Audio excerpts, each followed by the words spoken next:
हाँ जी, स्टार्ट करने जा रहे हैं। कैपेसिटेंस के क्वेश्चंस 53 तक आप बोल रहे हो आपने कर लिए हैं। क्या और भी करे हैं? हम्म। और भी आप ये सब करे थे। ये करा है।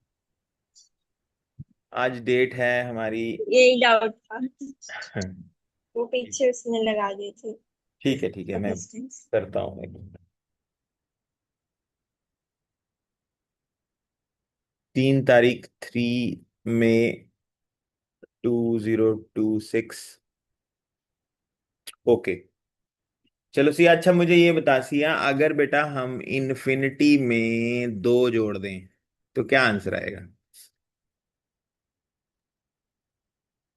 इन्फिनिटी रहेगा। हम्म। इन्फिनिटी रहेगा। ठीक है, इन्फिनिटी रहेगा तो चलो समझो फिर। अभी अभी हम क्या कर रहे हैं कि हम ऐसे कह रहे हैं कि इस पूरे सर्किट की कैपेसिटेंस है ना, इसको लैडर बोलते हैं, लैडर प्रॉब्लम। Ladder problem. हम ये मान रहे हैं कि इस पूरे सर्किट की जो कैपेसिटेंस है वो मान लो टोटल कैपेसिटेंस सी है। ठीक है। टोटल कैपेसिटेंस कितनी है इसकी? सी है टोटल कैपेसिटेंस। ठीक है। तो अगर मैं ये 2 छोड़ दूं तो बाकी बचे हुए की कैपेसिटेंस कितनी होगी? सी होगी। अगर 2 छोड़ भी देता हूँ, क्योंकि इन्फानाइट है ये तो हम इस सर्किट को ऐसे लिख सकते हैं कि हमारे पास यहाँ 2 माइक्रोफैरेड है और यहाँ पे हमारे पास 1 माइक्रोफैरेड है और ये हमारे पास बाकी बची हुई कैपेसिटेंस सी है। ठीक है सिया। अब ये दोनों क्या है आपस में? सीरीज। ना, तो ये हमारी कैपेसिटेंस हो जाएगी, इन दोनों की हो जाएगी 2 × C/2 + C सीरीज में। ठीक है। और ये इसके साथ क्या है? पैरेलल में है। 1 माइक्रोफैरेड के साथ पैरेलल में है। तो हमारे पास जो टोटल कैपेसिटेंस आएगी वो हमारे पास आएगी 1 + 2C/2 + C। हाँ जी, बताओ क्या ये बात सही समझ आई? और टोटल कैपेसिटेंस भी हमारी सी है। हमने मानी है total capacitance C. 1 + 2C/2 + C। तो ये हमारा कॉन्सेप्ट लैडर का इस तरह से सॉल्व हो गया। तो इसको अब थोड़ा सॉल्व कर लेते हैं। C इज इक्वल टू, इसको लिखेंगे 2 + C + 2C/2 + C। ये उधर ले गए। 2C + C² is equal to 2 + 3C। है ना? तो क्या बन गया हमारे पास? C² - C - 2 is equal to 0। क्योंकि जब 3C उधर जाएगा तो माइनस का होगा, 2C इधर प्लस का पड़ा हुआ है। तो 3C में से 2C गया तो C रह जाएगा, 2 जाएगा उधर माइनस का 2 हो जाएगा। तो ये, तो हमारे पास A की वैल्यू यहाँ 1 है, B की वैल्यू यहाँ -1 है, C की वैल्यू यहाँ -2 है। तो C is equal to -B + -√B² - 4AC/2A आ जाएगा हमारे पास। -B मतलब -B + - मतलब -1 का स्क्वायर -4 × A × -C/2A। तो 2 आ जाएगा हमारे पास यहाँ पे। तो हमारे पास कैपेसिटेंस आ जाएगी माइनस माइनस +1 प्लस प्लस ही ले लेते हैं, माइनस तो क्या लेना, माइनस कैपेसिटेंस होती नहीं है। अंडर रूट, तो ये हो जाएगा 1 + 8 डिवाइड बाय 2। तो ये क्या हो गया? 9 हो गया। ये 9 9 ही बना ना ये। 9 + 1 10/2 आ गया। 10/2 5 माइक्रोफैरेड हमारा आंसर आ रहा है। ठीक है, समझ आ गया ना? ना 4। 9 का 9 का आएगा 3 + 1 4 4/2 माइक्रोफैरेड। सॉरी, गलत बता दिया मैंने। 2 माइक्रोफैरेड, क्योंकि इसको सॉल्व करोगे तो 3 आएगा ना आंसर। अंडर रूट 9 है ये। अंडर रूट 9 का क्या आ जाएगा? 3 आ जाएगा। 3 + 1 4 4/2 2 माइक्रोफैरेड हमारा आंसर आ गया। ओके,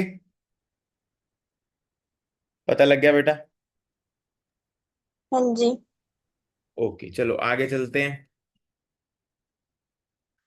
अब जो और एक क्वेश्चन है हमारा, जो अच्छे सवाल हैं उनमें जैसे नोट कर ले, कल प्रॉब्लम पूछ लेना। 62 है, 63, 64 तक की करने हैं बस, उससे ज्यादा नहीं करने हैं। ठीक है, बाकी मैं बता दूंगा, अगर एक्स्ट्रा हुए मैं वो अलग से असाइनमेंट भेज दूंगा, वो करने हैं बाकी। एक आधी प्रॉब्लम और कर लेते हैं, न्यूमेरिकल्स की जो मेन मेन प्रॉब्लम्स हैं वो डिस्कस कर लेते हैं। और एक हमारे पास क्वेश्चन ये आ गया, ये भी क्वेश्चन अच्छा है। ये थोड़ा मतलब अलग से करने वाला क्वेश्चन है। ये क्वेश्चन देख लो क्या है, ये हमारे पास पेस्ट कर देते हैं। ये क्वेश्चन भी देख लो।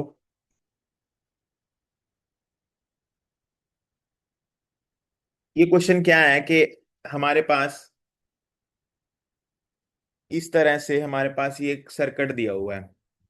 ठीक है, ये क्वेश्चन मतलब वैसे नहीं होना जैसे आम क्वेश्चन सारे हमने सॉल्व किए हैं, ये थोड़ा डिफरेंट तरीके से कर रहे हैं। एक उन्होंने पूछा क्या है, कह रहा find the potential difference between points A and B. A और बी के बीच में पोटेंशियल डिफरेंस पता करो।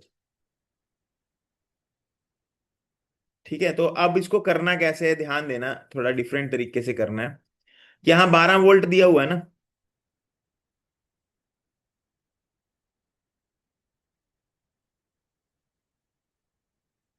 दिख रहा है तुझे? हाँ जी। ये 12 वोल्ट दिया हुआ है। यहाँ 12 वोल्ट का क्या मतलब हुआ, यहाँ कितने वोल्ट है 12, यहाँ कितने वोल्ट है 0। पोटेंशियल डिफरेंस 12 का क्या मतलब हो गया कि एक तरफ 12 है, दूसरी तरफ 0 है। अब अगर हम ये मान के चल रहे हैं कि ऐसे करंट आया, करंट आके थोड़ा ऊपर चला गया, थोड़ा इधर चला गया, ऐसे मान लेते हैं, चार्ज चार्ज मान लो या करंट मान लो। Current always flow from high potential to low potential. तो यहां अगर मैं पोटेंशियल कहूं वीए है, और यहाँ पोटेंशियल वीबी है, तो ये समझ के 12 से कम होगा वीए पे। और वीए, ये जो पॉइंट है हमारा, ये जहां पे मैंने 0 लिखा है, इससे पोटेंशियल ज्यादा होगा वीए का। ए पॉइंट का ज्यादा होगा इस पॉइंट से। और इसी तरह 12 ज्यादा होगा वीबी से, और वीबी ज्यादा होगा ओ से। ये बात आपको पता होनी चाहिए। ठीक है, ये समझ आ गई बात? अब क्वेश्चन फिर आ गया कि अब करना क्या है। देखो, अब हमें एक चीज पता है कि ये जो कैपेसिटर है, इस पे चार्ज अगर क्यू माइनस क्यू है, तो इधर भी चार्ज क्यू माइनस क्यू होगा। चार्ज ऊपर और चार्ज नीचे सेम होगा, मतलब होगा तो अलग अलग चार्ज, मतलब, लेकिन कैपेसिटर C1 और C2 के ऊपर चार्ज सेम होगा, C3 और C4 के ऊपर सेम होगा चार्ज। ठीक है, तो हमें पता है Q इज इक्वल टू क्या होता है, CV होता है। तो मैं जो कैपेसिटर C1 है उसकी बात कर रहा हूं। कैपेसिटर C1 में कितना चार्ज होगा, 8 × 12 - VA। कैपेसिटर जो है C1, उसके अक्रॉस जो पोटेंशियल डिफरेंस मैंने लिया वो 12 - VA ले लिया। यहां पे क्योंकि ए पॉइंट पे पोटेंशियल VA है, और इसके दूसरे एंड पे पोटेंशियल 12 है, और बीच में कैपेसिटर कितनी आ रही है, 8। माइक्रो में क्यों नहीं चेंज किया मैंने, क्योंकि अभी देख लेना वो कट जाएगा, इसलिए मैंने माइक्रो में चेंज नहीं किया इसको, नहीं तो 8 × 10⁻⁻6 भी लिखता मैं। अब ये चार्ज मैंने किस पे निकाल दिया, कैपेसिटर C1 पे निकाल दिया। कैपेसिटर C2 पे भी चार्ज निकाल लेते हैं, क्या होगा कैपेसिटर C2 पे, 4 × VA - 0।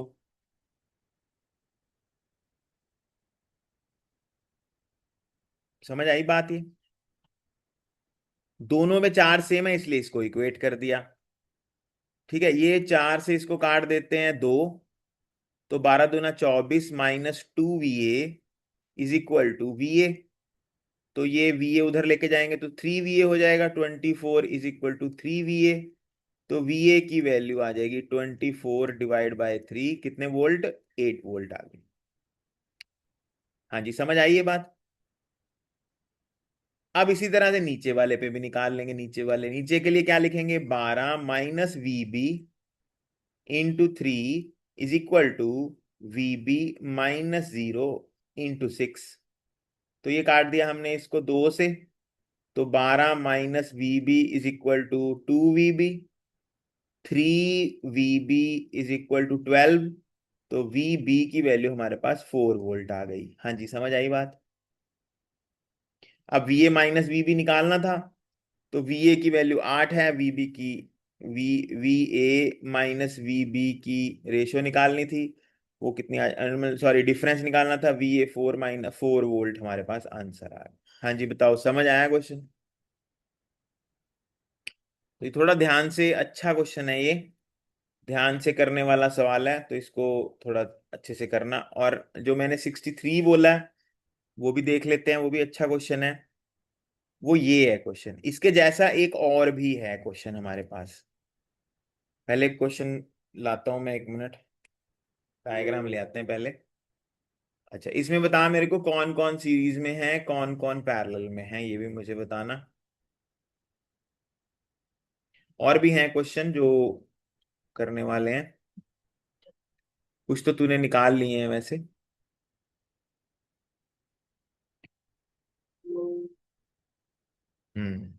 ये हमारा क्वेश्चन है। क्वेश्चन समझो, क्वेश्चन बड़ा अच्छा सवाल है ये, one of the very good question. कह रहा है हमारे पास ये नेटवर्क दिया हुआ है, ठीक है। Capacitor is connected to 500 volt, 500 volt के साथ कनेक्ट किया हुआ है। Determine the equivalent capacitance, total capacitance बताओ कितनी है, and charge on each capacitor, तो ये भी बताओ चार्ज कैपेसिटर पे। तो सिया मुझे देख के बताओ बेटा, कौन कौन सीरीज में है, कौन कौन पैरेलल में है। C1 C2 और C3 सीरीज में। और कैसे? वो पूरा कॉम्बिनेशन। कैसे सीरीज में कैसे हैं? क्योंकि एक के ऊपर वो चार्ज डिवाइड हो रहा है ना। फिर सी यहाँ पर C1 C2 और C3 में चार्ज सेम है। ठीक है, तो ये सीरीज है। इधर से चार्ज आया और ये तीनों में चार्ज सेम है, और इधर चार्ज गया, इधर सेम है, मतलब डिफरेंट है, चलो मतलब कहने का मतलब इधर जाएगा। तो C1 C2 C3 सीरीज में हो गए, और वो C4 के साथ पैरेलल में है। अच्छा, अगर मैंने डायरेक्ट चार्ज निकालना हो C4 में तो निकाल सकता हूं, डायरेक्ट 4 में निकालना हो। हम्म।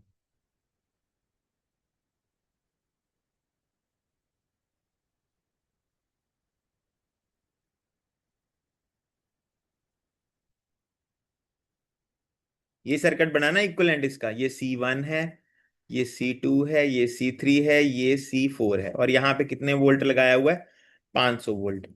तो सिया थोड़ा सा अगर जल्दी करना हो क्वेश्चन, तो ये देख, अब इसके 500 वोल्ट आएगा हमारे पास, इसके अक्रॉस पैरेलल में वोल्टेज सेम होती है, और तीनों के अक्रॉस 500 आएगा, और क्योंकि तीनों कैपेसिटर सेम है तो वोल्टेज डिवाइड हो जाएगी तीनों में, 500/3, 500/3, 500/3 वोल्ट आ जाएगी हमारे पास तीनों में। तो अगर C1 C2 C3 में चार्ज निकालना है हमने, Q is equal to CV होता है, कैपेसिटेंस हमारे पास दी हुई है 10, और वोल्टेज हमारे पास दी हुई है 500/3। तो हमारे पास, अच्छा माइक्रोफैरेड है, 10 माइक्रोफैरेड है, तो 10⁻⁻6 भी लगा देंगे साथ में। तो 3 कट गए, 3 से, तो 5/3 × 10⁻³ कूलम चार्ज आ गया, क्यू डैश। अगर मैं इधर इधर इसको, इस चार्ज को मैं क्यू डैश मान लेता हूं, और इसको क्यू डबल डैश मान लेता हूं, सही है।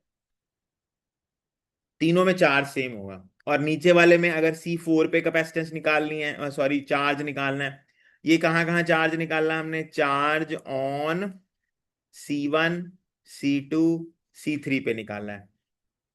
और अगर चार्ज अकेला C4 पे निकालना हो तो क्या होगा, Q is equal to CV, फिर से निकाल लेंगे हम, फॉर्मूला लगा देंगे, चार्ज ऑन C4 पे निकाल रहे हैं। तो Q is equal to, capacitance कितनी दी हुई है, 10 × 10⁻⁻6 इंटू 500 कर देंगे, तो कितना आ जाएगा, 5 × 10⁻³ कूलम।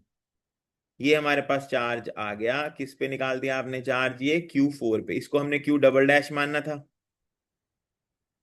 अब टोटल चार्ज है तो ऐड कर दो दोनों को, अगर कैपेसिटेंस पूछी है वो तो आप निकाल ही लोगे, तीनों सीरीज में है, तीनों सीरीज में है, तो कितना आएगा, 1/10 + 1/10 + 1/10, 3/10, 10/3 आपकी ऊपर आ गई, इनकी कैपेसिटेंस आ गई तीनों की, ठीक है। और +10 कर देंगे इसमें, तो कितना आ जाएगा, 40/3 माइक्रोफैरेड हमारे पास आंसर आ गया। आ रहा है आंसर ये? 10/3 +10, 40/3 माइक्रोफैरेड टोटल कैपेसिटेंस आ गई। ठीक है।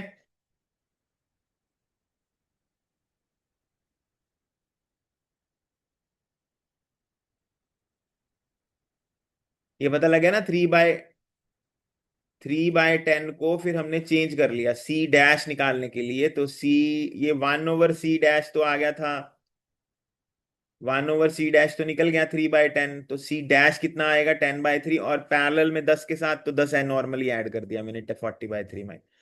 तो थोड़ा सा अगर जल्दी करना है तो ऐसे कर सकते हो आप, नहीं तो फिर पहले कैपेसिटेंस निकाल लो, फिर पोटेंशियल को डिवाइड बोल लो, पोटेंशियल डिवाइड हो गया। ठीक है, वैसे करना है वैसे कर लो, जैसे भी आपको ठीक लगे, ये जल्दी हो जाता है। ठीक है। एक क्वेश्चन और ऐसी है, वो मैं दे रहा हूं तुझे, वो तू बेटा सॉल्व करना, देखना वो तेरे से हुआ कि नहीं हुआ। वो ये है क्वेश्चन हमारे पास, 1 मिनट दे रहा हूँ। हम्म। क्वेश्चन ये है, आपको, ये मैं PDF भेज दूंगा तुझे, वहां से देख के करना। ये आपको दिया हुआ है, आपको एक तो चार्ज निकालना है एंड वोल्टेज निकालनी है ऑन ईच कैपेसिटर।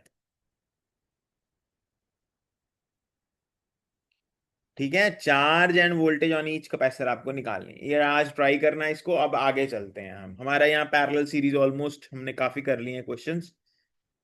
ठीक है, ये करना, अगर ये नहीं होगा कल, अच्छा ना हो, तो फिर मैं कराऊंगा, तेरे को बताऊंगा कि ठीक है, नहीं तो ट्राई करना। जनरली बच्चे थोड़ा उलझ जाते हैं इसमें, थोड़ा ध्यान से करना है इसको। ठीक है, चलो आगे चलते हैं। अब हमारे कैपेसिटेंस का काम थोड़ा सा हो गया है।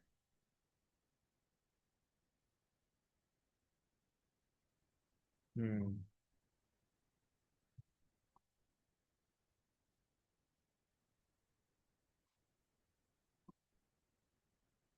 ठीक है, आगे चलते हैं, अभी डिस्कस करते हैं और भी कुछ। नेक्स्ट जो कॉन्सेप्ट आ रहा है वो है energy stored in a capacitor. अब ये भी समझना बड़ा जरूरी है, कैपेसिटर की का टॉपिक है energy stored in a capacitor. लो जी, समझो इसको, energy stored in a capacitor क्या चीज है। देखो सिया, हमारे पास ये एक कैपेसिटर है बेटा, मैं कैपेसिटर को चार्ज कर रहा हूँ, चार्ज कर रहा हूँ कैपेसिटर को, धीरे धीरे धीरे धीरे ये चार्ज होता जा रहा है, होता जा रहा है, होता जा रहा है, होता जा रहा है, होता जा रहा है, होता जा रहा है। वोल्टेज V है। जब कैपेसिटर फुली चार्ज हो जाएगा ना, पूरा चार्ज हो जाएगा कैपेसिटर, तो करंट इन द सर्किट खत्म हो जाएगा, बंद हो जाएगा करंट। जैसे जैसे कैपेसिटर चार्ज होता जाता है, स्टार्टिंग में जब वो चार्ज हो रहा है तो करंट बहुत ज्यादा होता है, धीरे धीरे धीरे धीरे धीरे धीरे जब कैपेसिटर फुली चार्ज हो जाता है तो करंट बंद हो जाता है सर्किट में, क्योंकि कैपेसिटर के क्रॉस वोल्टेज और जो सेल की वोल्टेज है वो इक्वल हो जाती है, सेम पोटेंशियल पे आ जाते हैं। जब भी दो चीजें सेम पोटेंशियल पे आ जाएं तो करंट फ्लो बंद हो जाएगा। अब ड्यूरिंग चार्जिंग की बात हो रही है, जब कैपेसिटर चार्ज हो रहा है, मान ले capacitor fully charge capital Q पे होता है, कैपिटल क्यू और माइनस क्यू। मान ले अभी इस पे चार्ज स्मॉल क्यू और माइनस क्यू चल रहा है। ठीक है, ये अपनी तरफ से मान लेते हैं, let at this time charge on the capacitor is small Q. अब मैंने क्या किया, और वोल्टेज हम V मान लेते हैं, अभी कैपेसिटर के अक्रॉस वोल्टेज V आ रही है। अब हमें पता है Q इज इक्वल टू क्या होता है बेटा, CV होता है। अब मान ले तू, अच्छा अच्छा, और C की वैल्यू क्या हो जाएगी, Q/V हो जाएगी। अब मैंने क्या किया, मैंने थोड़ा सा और चार्ज दिया ऊपर, तो अगर मैं DQ चार्ज देता हूं तो मुझे DW वर्क डन करना पड़ेगा, और वर्क डिवाइड बाय चार्ज क्या होता है, पोटेंशियल होता है। ठीक है, क्योंकि अभी पोटेंशियल V आ चुका है इसके ऊपर, तो हम DW/Q इज इक्वल टू, और छोटा सा चार्ज दिया हमने DQ, तो DW छोटा सा वर्क डन किया, तो DW/DQ is equal to V लिख देंगे। तो कितना वर्क डन करा हमने, हमने करा DQ/V। तो V की वैल्यू यहां से क्या निकलेगी, V की वैल्यू यहां से Q/C निकल जाएगी। तो D W is equal to V की वैल्यू मैंने क्यू बाय सी लिख दी यहाँ पे, और डी क्यू मैंने पीछे लिख दिया। ठीक है, अब मैं क्या कर रहा हूं, अब मैं इंटीग्रेट कर देता हूं डी डब्ल्यू को, क्योंकि धीरे धीरे चार्ज कर रहा हूं मैं। 1/c बाहर निकाल देता हूं, क्यू इंटू डी क्यू अंदर लिख देता हूं। अब मैं कहता हूं जब मेरी चार्जिंग बिल्कुल जीरो चार्जिंग थी तो मैंने वर्क डन किया जीरो, और जब मेरी चार्जिंग कैपिटल क्यू हो गई तो मैंने कितना वर्क कर दिया, डब्ल्यू वर्क कर दिया। जितना मैं वर्क करूंगा कैपेसिटर के ऊपर, उतनी ही कैपेसिटर की एनर्जी आ जाएगी। ठीक है, अब डी डब्ल्यू की इंटीग्रेशन, डब्ल्यू निकलेगी 0 to W, 1/c, क्यू की वैल्यू, क्यू का की पावर 1 है। तो अगर इसका इंटीग्रेट करोगे तो क्या आएगा, क्यू की पावर में एक जोड़ दिया, उतने के साथ ही डिवाइड कर दिया, under the limit 0 to Q।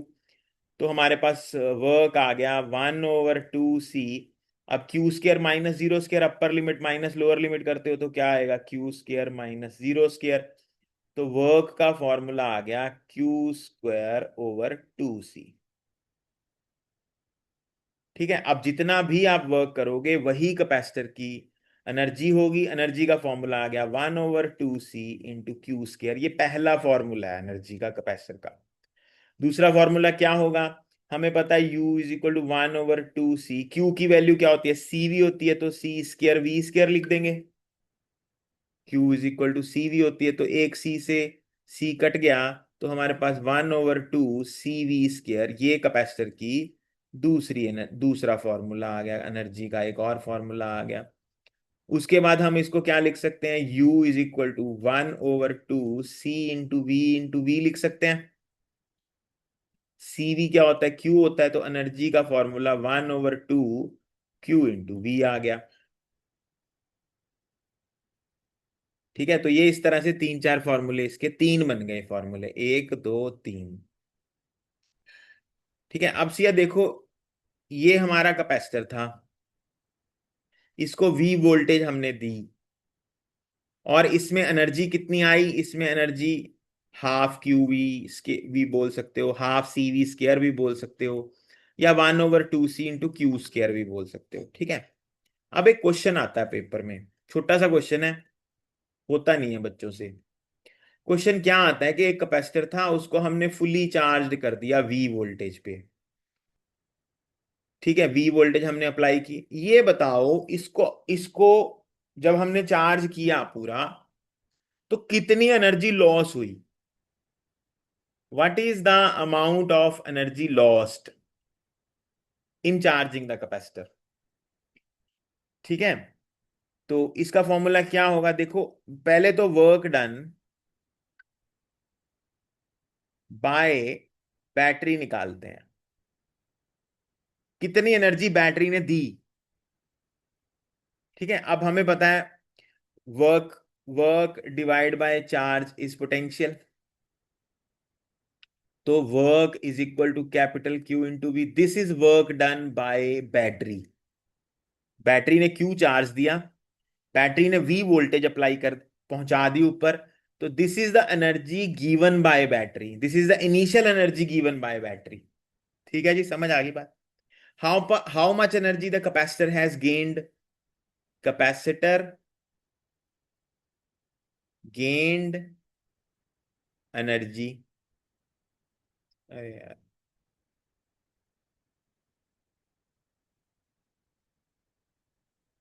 How much energy capacitor has gained, UF की बात की जाए तो यहां से ये वाला फॉर्मूला दिख रहा है तुझे, हाफ QV। कैपेसिटर ने आधी एनर्जी ली, तो why how much energy has been lost.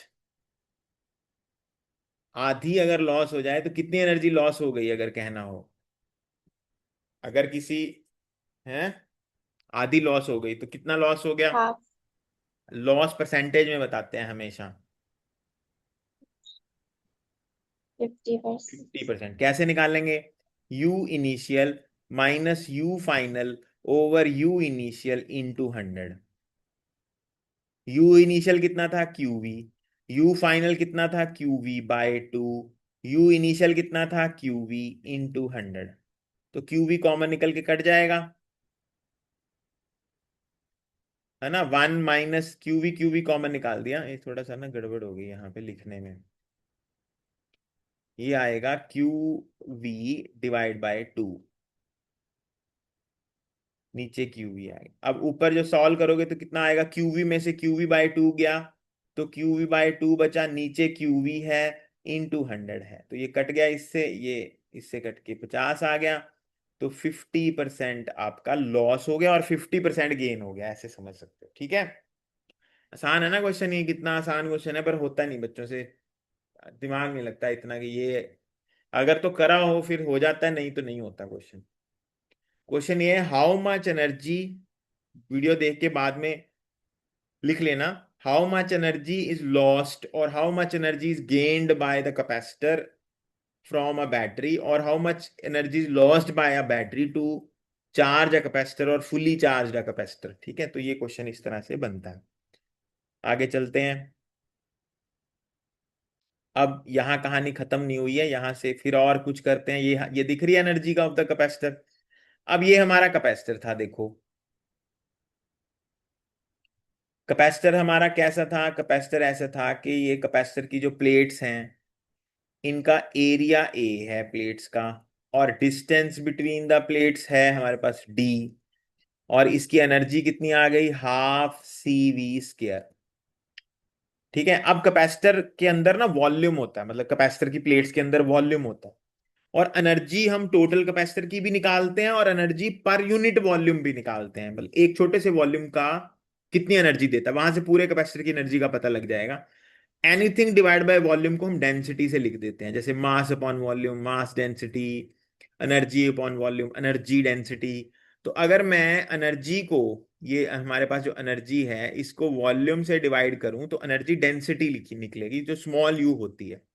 अब कैसे करूंगा, देखो इसको क्या करते हैं हम, कैपेसिटेंस का फॉर्मूला हमें पता है, कैपेसिटेंस होती है epsilon naught A by D. ठीक है, और potential divide by length electric field होता है, तो पोटेंशियल की value electric field into length है, तो पोटेंशियल का स्क्वायर क्या हो जाएगा, electric field square into length square. तो energy is equal to 1/2 epsilon naught A, D से ये वाले डी से ये वाला डी कट गया, और इसके साथ मैं डी लगा देता हूं, पीछे ई स्क्वायर लिख देता हूं, जो दो डी थे ना, डी स्क्वायर में से एक कट गया, एक रह गया, एक को ए के साथ लगा दिया।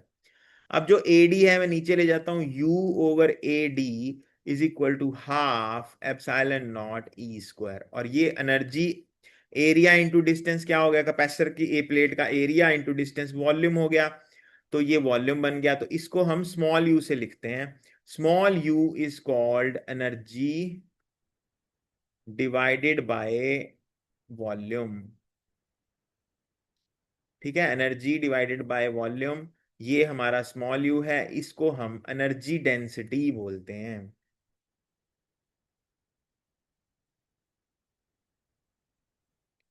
ठीक है जी, एनर्जी डेंसिटी आ गया स्मॉल यू, तो एनर्जी डेंसिटी का फॉर्मूला बन गया half epsilon naught E square. ये सिया हमें अभी तो नहीं आएगा काम इतना, but it will come again, ये फिर से आएगा दोबारा, मैं तेरे को पूछूंगा इलेक्ट्रिकल एनर्जी में एनर्जी डेंसिटी कहीं पढ़ा है तो कहाँ पढ़ा है, तो ये फर्स्ट चैप्टर है, इतना लंबा चैप्टर है ना ये, पहला ही, मतलब आधी किताब ये खा जा रहा है, मतलब इतना बड़ा चैप्टर है ये देखा जाए तो। फर्स्ट चैप्टर होने का मतलब है कि बहुत सारी फिजिक्स आपने सीख ली +2 की। ऐसे ही ऑप्टिक्स आएगी आगे, ऑप्टिक्स भी आधी खा जाती है बंदे को। ठीक है, चलो मेरे को लिखते लिखते कितने पेज हो गए हैं, 57 पेज हो गए हैं मेरे को लिखते लिखते इस पे। ठीक है, चलो आगे चलते हैं। तो अब आ गया हमारे पास एनर्जी डेंसिटी हो गई, बाकी एनर्जीज हो गई, थोड़ी छोटी बात। अब आगे चलते हैं थोड़ा और।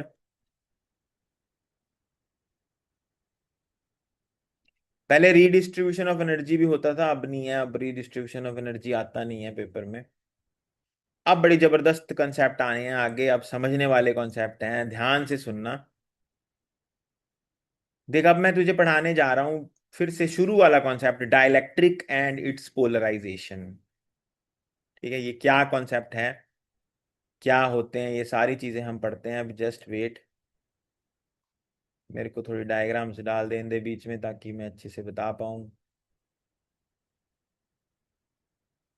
2-4 डायग्राम और उठा लें। फिर पता लग जाएगा हमें हमने करना क्या है।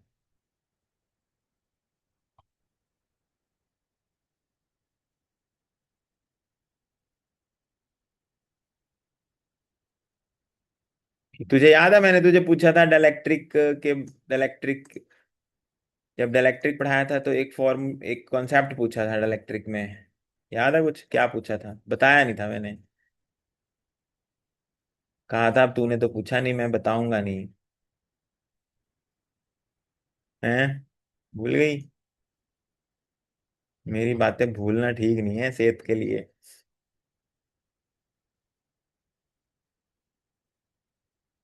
बताता हूँ। चलो पहले ये कॉन्सेप्ट समझो, क्या है ये, क्या बना दिया इतना कुछ। देखो, हम पढ़ने जा रहे हैं डाइलेक्ट्रिक एंड देयर पोलराइजेशन। देखो अर्शिया, दुनिया में नेचुरली दो तरह के मॉलिक्यूल्स मिलते हैं हमें। एक मॉलिक्यूल ऐसे होता है जिनका पॉजिटिव चार्ज और पॉजिटिव चार्ज एक ही जगह पे कंसंट्रेटेड होता है। मतलब जहां ओवरऑल सारे सारे मॉलिक्यूल का पॉजिटिव है, वहीं आसपास ही नेगेटिव पड़ा हुआ है, ओवरऑल चार्ज सेम पड़ा हुआ है। तो कहने का मतलब ये हो गया कि इनकी इनके बीच इनकी कोई पोलराइजेशन नहीं होती। पोलराइजेशन का मतलब इनके चार्ज सेपरेट नहीं है, मतलब एक ही जगह पे हैं। अगर एक ही जगह पे चार्ज होंगे तो उनकी कोई डाइपोल मूवमेंट नहीं होती, नॉन पोलर बोलते हैं उनको। क्या बोलते हैं? Non polar. अब यहाँ पे ना हमारे पास ये दो मॉलिक्यूल दिखाए हुए हैं, एक पोलर मॉलिक्यूल दिखाया है जैसे पानी का मॉलिक्यूल हो गया, और ये हमारे पास HCl का मॉलिक्यूल दिखाया है, इसमें क्लोरीन ज्यादा है, H कम है। तो ये देखो, ये क्लोरीन से H की तरफ P दिखा रहे हैं, यहाँ इधर P जा रहा है क्लोरीन से H की तरफ। तो इसकी डाइपोल मूवमेंट होती है, मतलब इसका पॉजिटिव और नेगेटिव एक जगह पे कंसंट्रेटेड नहीं है, इट इज सेपरेटेड ऑलरेडी। ठीक है, नेचर ने ही सेपरेट करके दिया है, क्योंकि एक मॉलिक्यूल बहुत बड़ा है, एक मॉलिक्यूल बहुत छोटा है। ठीक है, तो इसका नेचर ने ऑलरेडी सेपरेट कर दिया। यहाँ पोलर मॉलिक्यूल में ऑलमोस्ट बिल्कुल, क्योंकि हाइड्रोजन इतना छोटा मॉलिक्यूल है, ऑलमोस्ट एक ही जगह पे इनके बीच का डिस्टेंस ऑलमोस्ट निग्लिजिबल होता है मॉलिक्यूल्स का। यहाँ पे कार्बन डाइऑक्साइड का भी ऐसे ही है। पानी में क्या होता है देखो, पानी में देखो ये नेगेटिव है इधर, ये पॉजिटिव है इधर, इधर भी पॉजिटिव है। तो यहाँ बेसिकली ये नेगेटिव चार्ज बन गया, ये पॉजिटिव बन गया। -2 प्लस, इधर से डाइपोल मोमेंट P बन गई, इधर ऐसे P बन गई, इस तरफ भी P बन गई। अब दो वेक्टर ऐसे एक्ट कर रहे हैं तो ओवरऑल P ऐसे बन जाएगी। वेक्टर्स के बीच में इफेक्टिव P जो बनेगा, P नेट जो आएगा इस तरफ, ये देखो इन्होंने P दिखाया हुआ है कि ऐसे लग रहा है P, बेसिकली ये वाले पी को शो किया हुआ है। ये डाइपोल मोमेंट इनकी अपनी। अब ऐसा क्यों है, उसको समझने के लिए अब समझ बेटा कि हमारे पास ये मॉलिक्यूल दिख रहे हैं, तो ये मॉलिक्यूल दिखा रहे हैं, इसमें पॉजिटिव नेगेटिव होता है मॉलिक्यूल में। हमने कोई इलेक्ट्रिक फील्ड अप्लाई नहीं किया इन मॉलिक्यूल्स के ऊपर। ठीक है, अब फिर क्या हुआ, इनका पॉजिटिव नेगेटिव एक ही जगह पे कंसंट्रेटेड है। फिर मैंने क्या किया, इलेक्ट्रिक फील्ड अप्लाई कर दिया। अब इलेक्ट्रिक फील्ड इस तरफ अप्लाई किया, मतलब कहने का कि इधर एक प्लेट होगी और इधर भी एक प्लेट होगी रखी हुई, और उस पे क्या लगाया होगा हमने, पॉजिटिव चार्ज लगाया होगा जब इलेक्ट्रिक फील्ड में रखना है इनको। और इधर क्या है, नेगेटिव चार्ज अप्लाई किया होगा। तो इलेक्ट्रिक फील्ड की ये डायरेक्शन है। अब जो इलेक्ट्रिक फील्ड है उसने डाइपोल को क्या कर दिया, जो मॉलिक्यूल है उनको खींच दिया, पोलराइज कर दिया। मॉलिक्यूल के अंदर का नेगेटिव इसने पॉजिटिव ने खींच लिया, और नेगेटिव वाले ने उसका पॉजिटिव खींच लिया। तो जो मॉलिक्यूल पहले ऐसा दिख रहा था अब वो ऐसा दिख रहा है, थोड़ा इलोंगेट हो गया मॉलिक्यूल। अब ये इधर नेगेटिव आ गया, इधर पॉजिटिव आ गया, इनके बीच में सेपरेशन आ गई, नेगेटिव पॉजिटिव के बीच में। ये किसने प्रोड्यूस की है सेपरेशन? इस इलेक्ट्रिक फील्ड ने प्रोड्यूस की है। और ये नेगेटिव टू पॉजिटिव बेसिकली, हम बोलते तो हैं डाइपोल मूवमेंट है ये, डाइपोल नेगेटिव टू पॉजिटिव। मैंने पूछा था ना, मैंने याद कर, मैंने ये पूछा था कि डाइपोल की डायरेक्शन नेगेटिव टू पॉजिटिव क्यों ऐसी है, जबकि इलेक्ट्रिक फील्ड की डायरेक्शन तो पॉजिटिव टू नेगेटिव होती है। ये उल्टी डायरेक्शन क्यों दिखाई है? बेसिकली ये उस इलेक्ट्रिक फील्ड की डायरेक्शन है जिसने डाइपोल बनाया है।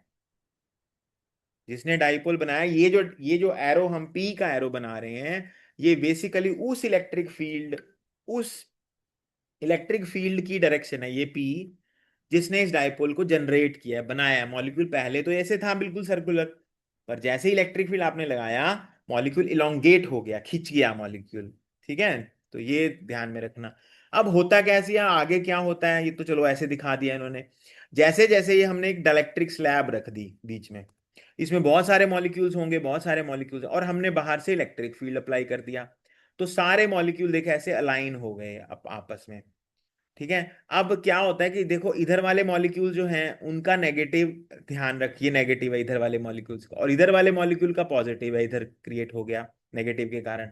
बाकी अंदर के जो मॉलिक्यूल हैं देखो, ये वाले पॉजिटिव ने इस नेगेटिव को मतलब खत्म कर दिया, ये वाले पॉजिटिव ने इस नेगेटिव को खत्म कर दिया, ये वाले पॉजिटिव ने इस इफेक्ट को खत्म कर दिया, ये अंदर वाले एक दूसरे को खत्म कर देते हैं।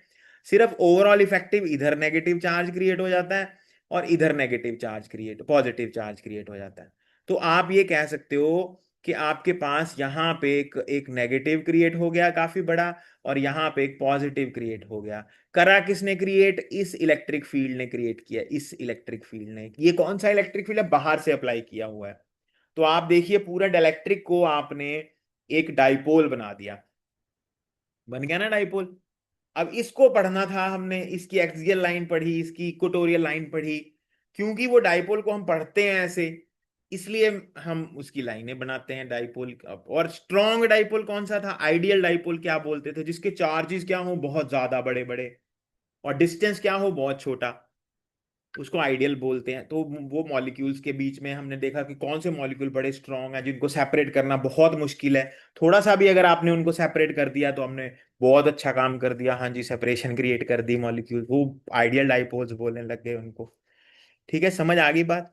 तो ये तो था नॉर्मल कॉन्सेप्ट जो मैंने तुझे बताना था, ये मतलब क्या काम आएगा अभी, उसके बारे में हम बात कल करेंगे अब, कि क्यों पढ़ रहे हैं हम ये सारा। ठीक है, क्योंकि अगला कॉन्सेप्ट थोड़ा लंबा है। अच्छा ये भी थोड़ा सा देख ले, ये क्या हुआ। अब बाहर का इलेक्ट्रिक फील्ड पॉजिटिव और नेगेटिव ऐसे था ना सिया, ये बाहर का इलेक्ट्रिक फील्ड ऐसे जा रहा है। पर अब तुझे पता है तूने डाइलेक्ट्रिक रखा तो उसके अंदर भी नेगेटिव पॉजिटिव क्रिएट होगा, ऑपोजिट क्रिएट हुआ। तो उसके अंदर के कारण ये ईपी पैदा हो गया, इलेक्ट्रिक फील्ड में थोड़ा कम होगा, इलेक्ट्रिक में अंदर कम। अगर तो कंडक्टर होता ये फिर तो इक्वल होता बिल्कुल इलेक्ट्रिक फील्ड अंदर पैदा, पर ये डाइलेक्ट्रिक है, इसमें थोड़ा इलेक्ट्रिक फील्ड कम हुआ पैदा। ये चार्ज भी थोड़े डिफरेंट आएंगे इससे। ये जो बाहर का पॉजिटिव चार्ज है और अंदर का नेगेटिव चार्ज है, इनका मैग्नीट्यूड सेम नहीं होगा। क्यों नहीं होगा कल डिस्कस करते हैं हम। सेम नहीं होगा ये। तो अंदर इलेक्ट्रिक फील्ड जो है वो कम पैदा हुआ, बाहर का इलेक्ट्रिक फील्ड ज्यादा था। तो ज्यादा वाली ओवरऑल जो इसके अंदर इलेक्ट्रिक फील्ड बनेगा वो ये बनेगा, छोटा सा ये दिख रहा है ना ई, ये इसी तरफ जाएगा क्योंकि माइनस हो गया। तो बेसिकली अगर कोई पूछे ई कितना है, तो हम कहेंगे ई नॉट माइनस ई पी। ये नेट इलेक्ट्रिक फील्ड अंदर जनरेट हुआ, और ये किधर को होगा? ये इस तरफ होगा, इधर को जाएगा ये। ई नेट जिसको मैं बोल रहा हूं, ये ई नेट की डायरेक्शन है, छोटा होगा, कम होगा, ई नॉट से काफी कम होगा, क्योंकि अंदर ईपी पैदा हो गया। ठीक है, ये इलेक्ट्रिक फील्ड इन मीडियम भी बोल सकते हो आप। हमने वो पढ़ा था, electric field in vacuum over electric field in medium is equal to K, dielectric constant बोलते हैं जिसको। वो चीज अब फिर से यहाँ पे आएगी। ये मतलब ई नॉट ओवर ई एम की रेशियो हमारे पास के आएगी। ठीक है, तो ये कल पढ़ेंगे इसके बारे में, पोलराइजेशन क्या होती है। पोलराइजेशन का बेसिक मतलब यही है, टू सेपरेट चार्जेस। ठीक है, बोलते हैं ना टीचर को पोलराइज नहीं होना चाहिए, सारे बच्चों के साथ सेम होना चाहिए। या क्लास में पोलराइजेशन कर देते हैं, लड़कियां एक तरफ हो जाओ, बॉयज एक तरफ हो जाओ, या पोलराइजेशन ऐसे करते हैं, हाँ जी अच्छे बच्चे आगे आ जाओ, पीछे बाकी नालायक पीछे चले जाओ। तो ये सारी पोलराइजेशन, पोलराइज का मतलब ही होता है to separate out. Okay see, bye, thank you.